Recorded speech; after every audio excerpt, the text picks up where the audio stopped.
Hai, apa kabar sahabat Dirabila?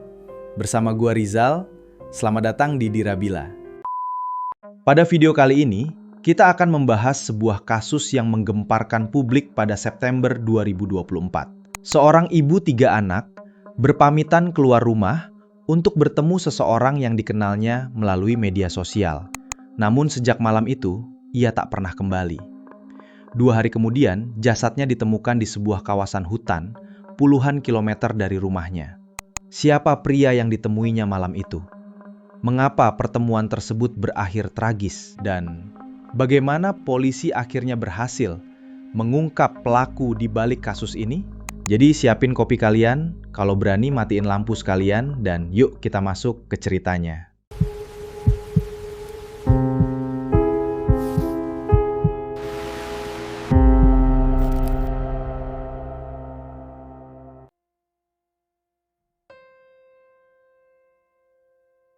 Korban bernama Anik Mariani, 37 tahun, warga Kabupaten Kediri, Jawa Timur.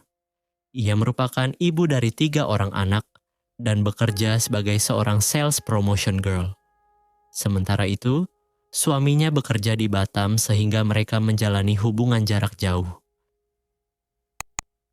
Meski harus mengurus anak-anak seorang diri, Anik dikenal sebagai sosok yang penyayang, pekerja keras, dan bertanggung jawab terhadap keluarganya. Di lingkungan tempat tinggalnya, ia juga dikenal ramah, sopan, dan tidak pernah terlibat masalah dengan siapapun.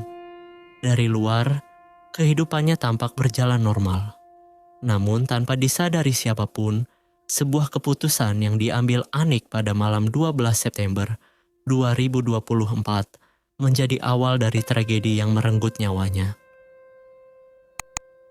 Pagi hari Jumat, 13 September 2024, seorang petugas patroli hutan bernama Suwitno menemukan sesosok wanita tergeletak di kawasan hutan raya Raden Sorjo, Pacet, Mojokerto. Saat didekati, wanita itu sudah tidak bernyawa. Laporan tersebut langsung diteruskan kepada pihak kepolisian. Tim Inafis segera melakukan olah TKP dan membawa jenazah ke rumah sakit untuk proses identifikasi. Saat ditemukan, korban masih mengenakan pakaian lengkap. Namun tidak ada identitas maupun barang yang dapat mengungkap siapa dirinya. Polisi pun mulai menyelidiki setiap petunjuk yang ada. Saat itu belum ada yang mengetahui bahwa korban adalah seorang ibu 3 anak yang sebelumnya hanya berpamitan keluar rumah untuk bertemu seseorang.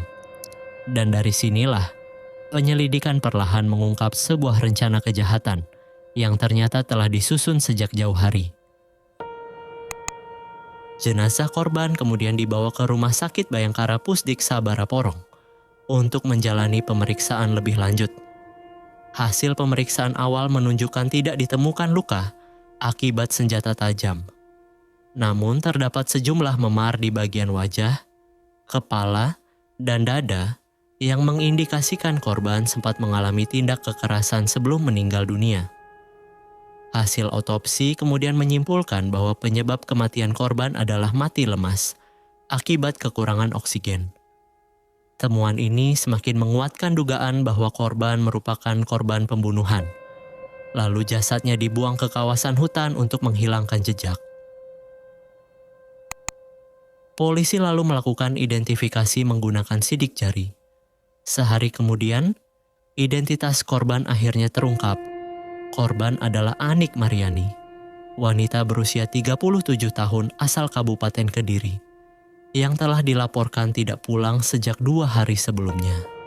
Keluarga yang datang ke rumah sakit memastikan bahwa jenazah tersebut memang Anik. Suasana duka pun pecah ketika mereka mengetahui bahwa orang yang mereka tunggu kepulangannya justru telah kehilangan nyawa secara tragis. Dari keterangan keluarga, polisi mengetahui bahwa sebelum menghilang Anik berpamitan untuk bertemu seorang teman dan pergi menggunakan mobil Suzuki Baleno miliknya. Informasi ini menjadi petunjuk penting dalam penyelidikan. Penyidik kemudian melacak keberadaan mobil korban melalui rekaman CCTV di sejumlah titik. Hasilnya, mobil tersebut terdeteksi bergerak menuju wilayah Jawa Tengah. Tak lama kemudian, mobil berhasil ditemukan dalam keadaan ditinggalkan di pinggir jalan.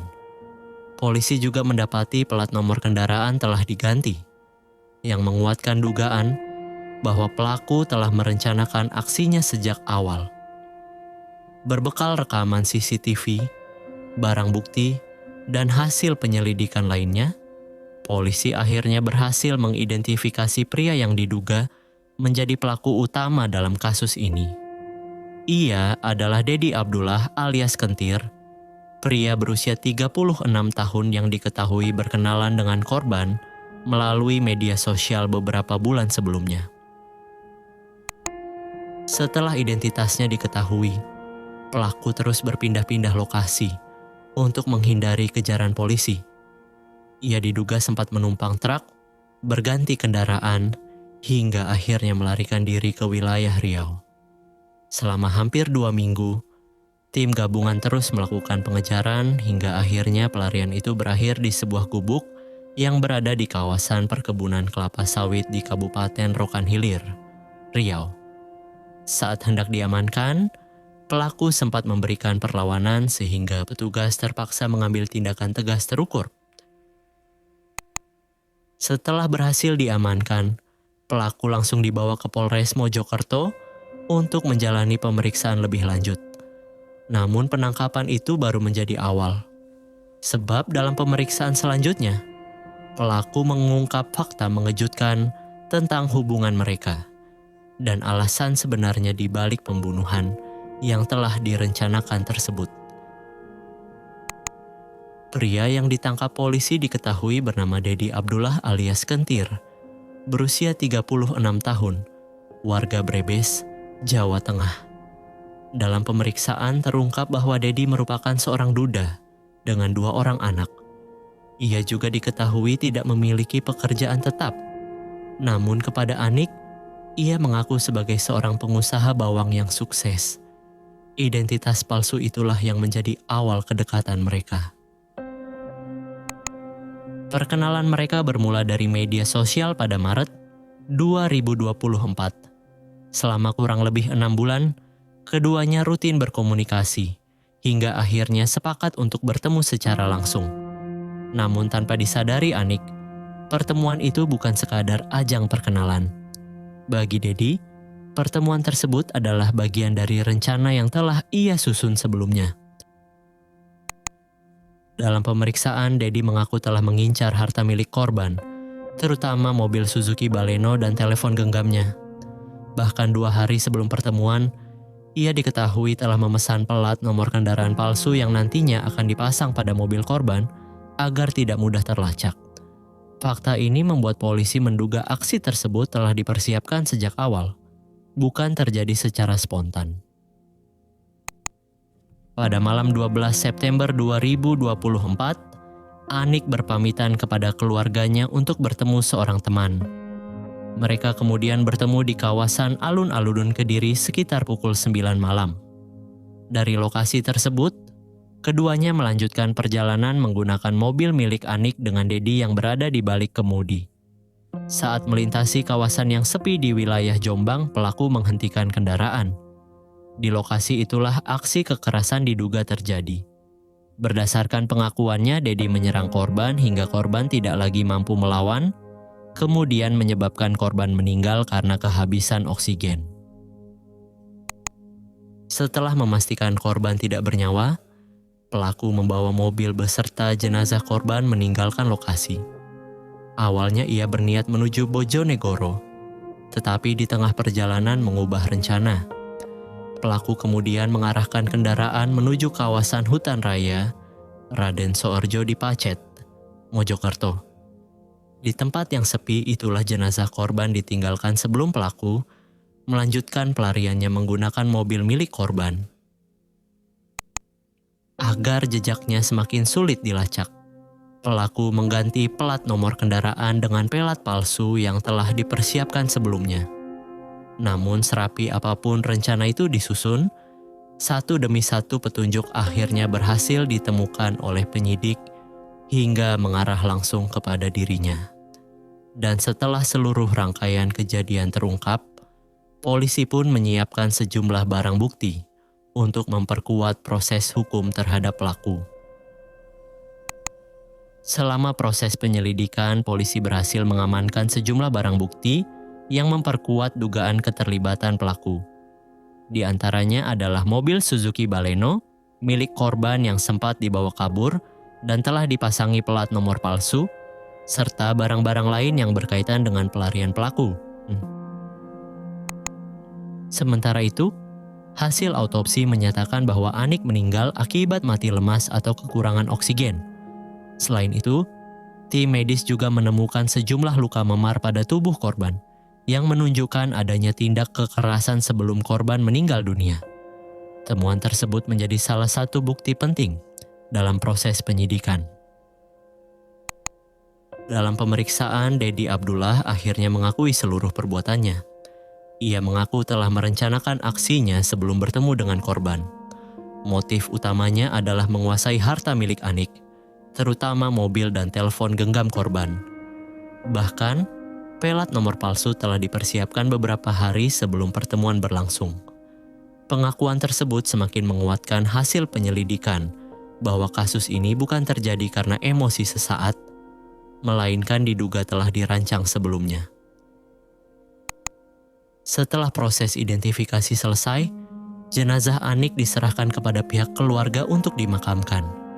Kepergian Anik meninggalkan duka mendalam bagi keluarga, terutama ketiga anaknya yang kini harus kehilangan sosok ibu. Bagi keluarga, kepergian Anik bukan hanya meninggalkan kesedihan, tetapi juga pertanyaan besar. Mengapa orang yang mereka cintai harus menjadi korban dari seseorang yang baru dikenalnya? Kasus ini pun menjadi perhatian masyarakat dan mengingatkan banyak orang agar lebih berhati-hati saat menjalin hubungan dengan orang yang baru dikenal, terutama melalui media sosial. Usai seluruh rangkaian penyelidikan selesai, Dedi Abdullah resmi ditetapkan sebagai tersangka dan ditahan di Polres Mojokerto. Atas perbuatannya, ia dijerat dengan pasal 340 KUHP tentang pembunuhan berencana, serta pasal 365 ayat 3 KUHP tentang pencurian dengan kekerasan. Ancaman hukumannya adalah pidana penjara seumur hidup, hingga hukuman mati, sesuai dengan ketentuan yang berlaku. Nah, itulah kisah nyata yang kita bahas kali ini. Sebuah kasus yang memperlihatkan bagaimana sebuah perkenalan yang awalnya terlihat biasa, justru berakhir menjadi tragedi bagi seorang ibu 3 anak. Bagaimana menurut kalian? Apakah kasus ini memang telah direncanakan sejak awal? Atau ada hal lain yang menurut kalian masih menjadi tanda tanya? Tulis pendapat kalian di kolom komentar. Jika kalian menyukai konten seperti ini, jangan lupa dukung channel ini dengan menekan tombol like, subscribe, dan aktifkan notifikasi agar tidak ketinggalan video berikutnya. Terima kasih sudah menonton dan sampai jumpa di kisah selanjutnya.